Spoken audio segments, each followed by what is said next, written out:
ধরুন আমাদের একটা টক শো থেকে একজন কথা বলেছেন সরকারের বিরুদ্ধে, টেলিভিশনের ভবন থেকে বেরিয়ে যেতে পারেননি, বাইরে তার জন্য অনেকে অপেক্ষা করছিলেন, একেবারে রাজ সমাবেশে গাড়ি করে তাকে নিয়ে যাওয়া হয়েছে, কোথায় নিয়ে যাওয়া হয়েছে অনেকক্ষণ পর্যন্ত তার পরিবার জানতেও পারেননি।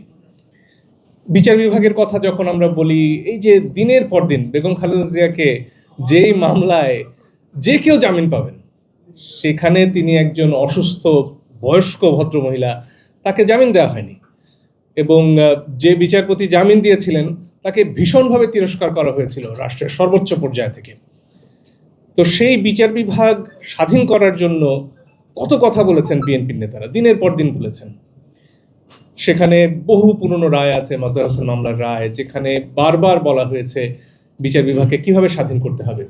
এবং তারই একটা পর্যায়ে যখন বিচার বিভাগের অধস্তন আদালতের বিচারকদের চাকরির যে বিধি, সেটা নিয়ে সাবেক প্রধান বিচারপতি এস কে সিনহা কথা বললেন, সেটা বাস্তবায়ন করতে চাইলেন, তার কি হাল হয়েছিল সেটা আমরা একেবারে এত দ্রুত ভুলে যাওয়ার কথা নয়।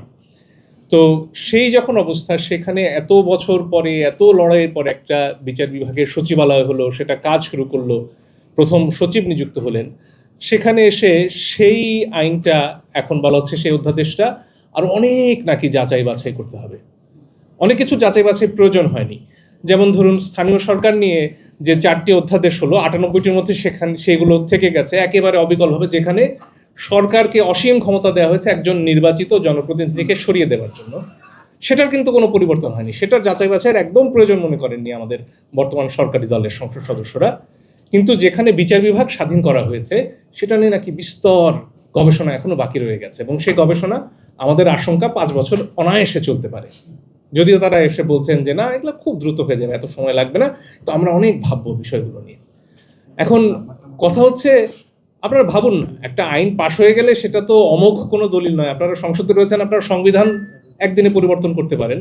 আপনাদের যদি মনে হয় যদি এখানে অনেক সমস্যা রয়ে গেছে, আপনারা অধ্যাদেশটিকে আইনে রূপান্তরিত করুন, তারপরে এটা নিয়ে কাজ করুন, পরে সংশোধন করুন। কিন্তু এই যে একটা বিচার বিভাগের সচিবালয় প্রতিষ্ঠিত হয়ে গেছে, এই আইনটা চলে গেলে এখন কি হবে? 12 তারিখের পরে এই সচিবালয় কি করবে? এবং যে অগ্রগতি এত বছর পরে বহু শ্রম এবং বহু রক্তের বিনিময় হলো, সেটা কোন যুক্তিতে আপনারা অনেক অনেক ভাববেন বলে এখন ফেলে দিচ্ছেন, আমলাতান্ত্রিক জটিলতায় অনেক গবেষণার আশ্বাসের মধ্যে রেখে দিচ্ছেন, সেটা আসলে আমরা বুঝতে পারছি না। এবং আইনের অনেক কথা আসলে বুঝিয়ে বলা যায় সংসদে, অনেক ঘোর প্যাচ দিয়ে, যেগুলোকে আমরা বলি উকিলি যুক্তি আর কি। তো সেগুলো আপনারা দিতে পারেন, আমরাও বুঝতে পারি, কিন্তু সাধারণ মানুষ কিন্তু এত ধৈর্য নিয়ে থাকে না।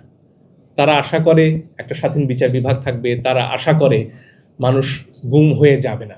গুম কমিশন যে অসাধারণ কাজ করেছে সেটা সবাই বলেছেন অন্তর্বর্তী সরকারের সময়, এবং গুম প্রতিরোধ করার জন্য আইন করা যে প্রয়োজন সেটা নিয়ে কেউ দ্বিমত করেননি।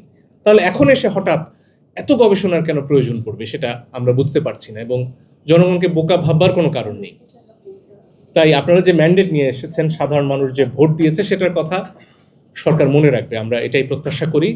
এবং এই ধরনের যে পদক্ষেপ, এটাকে ঝুলিয়ে দেয়া, দীর্ঘদিন না করার, না বাস্তবায়ন করার যে প্রবণতা আপনারা দেখাচ্ছেন, সেখান থেকে আপনারা সরে আসবেন, এটাই আমরা প্রত্যাশা করি।